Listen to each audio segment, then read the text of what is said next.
सभी देशवासियों को नमस्कार। जैसा कि खिलाड़ियों के बारे में जो अफवाह जो झूठ फैलाया जा रहा है, मैं उसके खंडन के लिए आप लोगों के बीच में आया हूं। ऐसी कोई भी चीज़ नहीं है, ना तो खिलाड़ियों में कोई दरार आई है और ना किसी खिलाड़ी ने कोई केस वापस लिया है। हम सभी एक साथ हैं और मजबूती के साथ लड़ रहे हैं। लेकिन ये झूठ इसलिए फैलाया जा रहा है कि जो हमारे साथ लोग जुड़े हैं पूरे देश से, उनको हम कैसे गुमराह करके अलग अलग कर सकते हैं।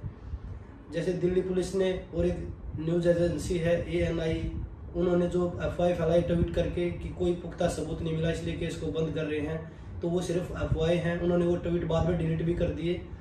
तो आप ऐसी चीज़ों से सावधान रहे, क्योंकि मीडिया हमारे बारे में खूब नेगेटिव दिखा रहा है कि भाई खिलाड़ी वापस चले गए हैं, इन खिलाड़ियों ने जॉब ज्वाइन कर लिया है या कुछ कर लिया है। ऐसा कुछ भी नहीं है।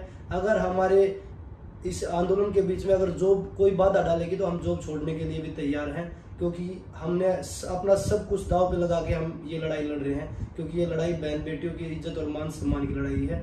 तो हम देश की बेटियों को जब तक न्याय नहीं मिल जाता तब तक इस लड़ाई में लड़ते रहेंगे।